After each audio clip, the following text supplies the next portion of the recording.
کسی بھی لے لیتا یار زبیر وہاں پہ ہمارے کنونشن کے جگہ سے کرسیاں صوفے وغیرہ اٹھوائے اور شہر میں داخلے کے تمام پوائنٹس پہ پولیس نے جو ہے ناکہ بندیاں کی اور لوگوں کو شہر کے اندر داخل نہیں ہونے دیا. اب مجھے ان کنونشن میں شرکت سے روکنے کے لیے ڈی علی خان میں ایک FIR کی گئی ایک مشکوک شخص کی طرف سے ایک سیاسی شخص کی ایما پہ. انشاءاللہ آنے والے ہفتے سے ہم کنونشن شروع کر رہے ہیں. خیبر پختونخوا کے تمام عوام کو تمام قبائل کو علم ہو کہ یہ 500,000 افراد کی کنونشن منعقد کرانے سے بہتر ہے کہ آپ ہمیں دعوت ہی نہ دیں. جس ضلع میں جائیں گے چھوٹا چھوٹا ضلع 10 لاکھ سے کم آبادی پر مشتمل نہیں ہے. تو لہٰذا پاکستان تحریک انصاف سے وابستگی رکھنے والے, پاکستان میں قانون کی حکمرانی چاہنے والے, پاکستان میں پاکستانیوں کی یہ 75-73 سالہ جو تقدیر ہے اس کی تبدیلی پہ یقین رکھنے والے تمام قبائل یہ سن لیں کہ اگر قیادت آپ کے پاس آئے گی اور 1000, 500, 1500, 2000 ہوں گے تو یہی اثر ہوگا. پولیس والے آئیں گے اور آپ کے پروگراموں پہ دعویٰ بولیں گے.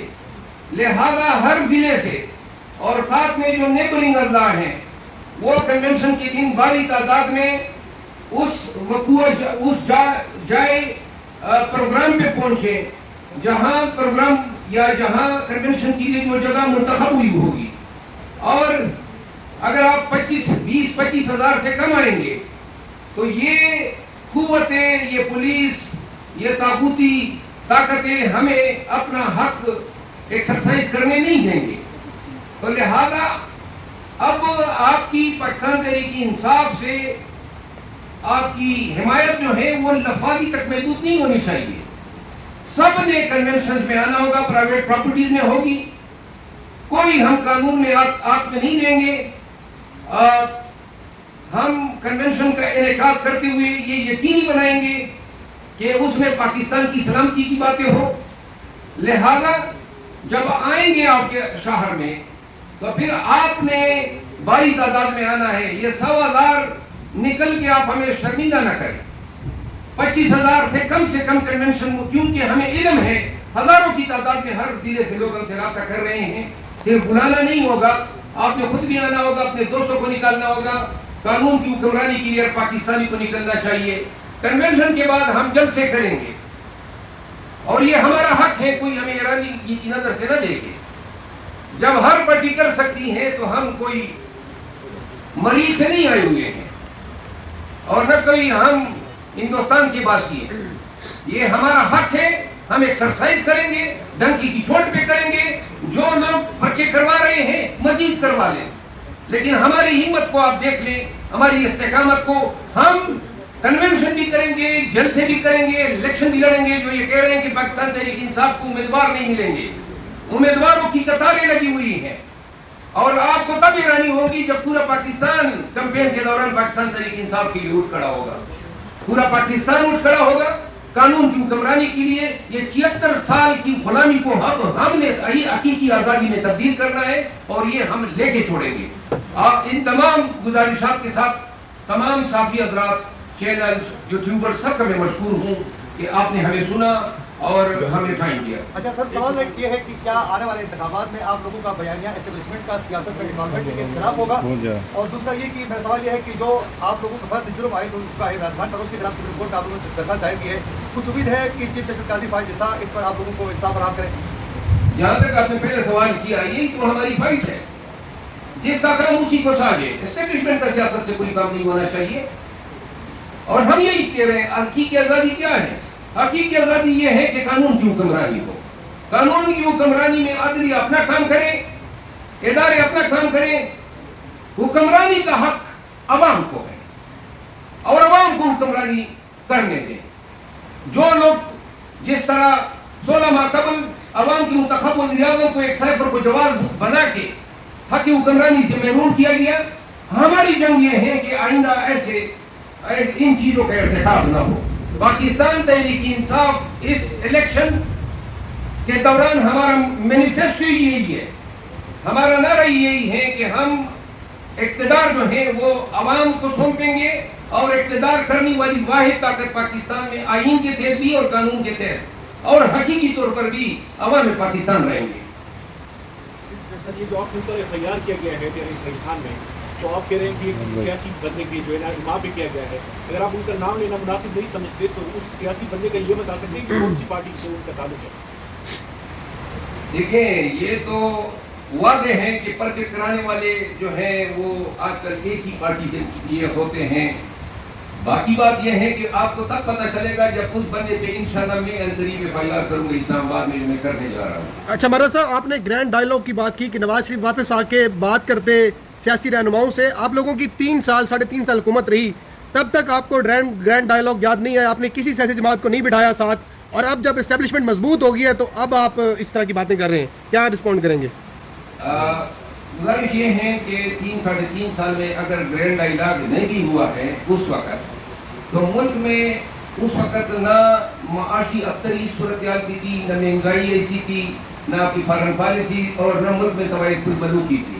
जब मुल्क क्राइसिस का शिकार होता है तो तब लोग सोचते हैं कि हमें सर जोड़ के तमाम सियासी कुव्वतों को बैठ जाना चाहिए।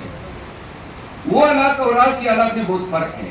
तो लिहाजा अगर आज हम ये कह रहे हैं तो ये कोई कतई ये पैगाम न लें कि हम किसी की मिन्नत कर रहे हैं, मिन्नतें करते तो डील कर लेते, चले जाते हम भी नवाज शरीफ की तरफ बाहर और 4 साल बाद जो है दंदनाते हुए आते। न हम डील कर रहे हैं, न डील की हमें कोई ज़रूरत है।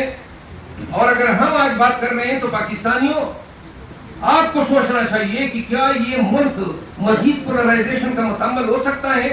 न पीटीआई रहेगी और न नून लीग रहेगी अगर पाकिस्तान नहीं रहता है।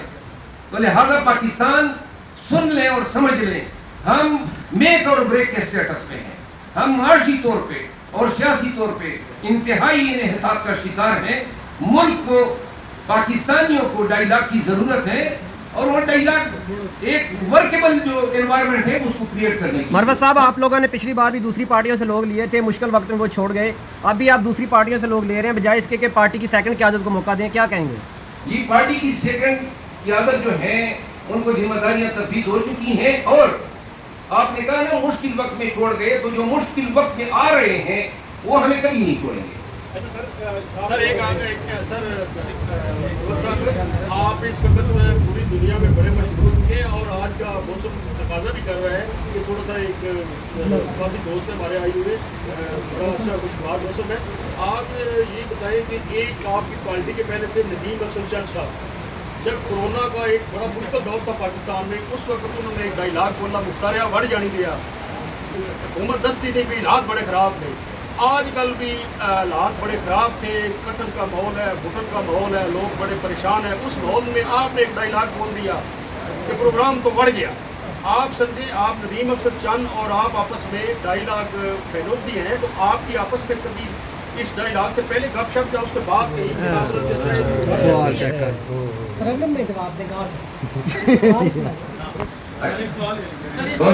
जवाब ले लें इसका जवाब दे दें कि नदीम अफजल चंद साहब के साथ आपकी गपशप हुई है, डायलॉग फैलो है आपके? बस मुझे मुस्तफा कुरैशी का एक डायलॉग याद आ रहा है। वो मेरे ख्याल में खान साहब के इस डायलॉग को मद्देनजर रखते हुए उन्होंने एक बात कही थी। मेरा ख्याल है कि वो जो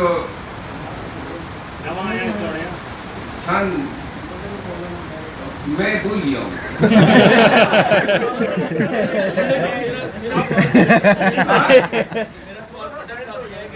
मादी में हमने देखा इसी प्रेस क्लब की इसी कुर्सियों पे पीटीआई छोड़ने की प्रेस कॉन्फ्रेंस, आज जैसे ही आपने पीटीआई ज्वाइन करने की प्रेस कॉन्फ्रेंस की तो फिर आंधी और तूफान बहुत तेज शुरू हो गया। किस चीज़ का इशारा? सवाल मेरा ये है कि क्या आप इस आंधी और तूफान को बर्दाश्त करने का हौसला रखते हैं? वेरी गुड क्वेश्चन हमारे। बोलिएगा। हौसला तो अल्लाह ताला की ज़ात देते हैं। माइक ऑन है। हाँ, मैं रखता हूँ हौसला, रखता हूँ। अगर खटक साहब हौसले से आरी होते, आजकल पीटीआई के लोगों के साथ बैठना इस तरह है जैसे हीरोइन के ढेर के साथ बैठना। लिहाजा ये डंके की चोट पे इसी प्रेस क्लब में बैठ के पीटीआई को शामिल शमूलियत का ऐलान कर रहे हैं, तो ये हौसला ही है, ये इनकी जुर्रत है, और हम ऐसे ही जरूरतमंदों को खिराज तहसीन पेश करते हैं। हीरोइन की बात कर रहे हैं। आपके जहन का फतूर होगा तो दूसरे हीरोइन की को समझिए, हम तो पाउडर की बात कर रहे हैं, आइस की बात कर रहे हैं। Thank you thank you thank you. एक क्वेश्चन है, आप लकी मरवत से बिलोंग करते हैं। कमरान खटक साहब ने 26 नवंबर को जिला करक में जलसे का ऐलान किया है, आपका भी कोई इरादा है लकी मरवत में जलसा करने का?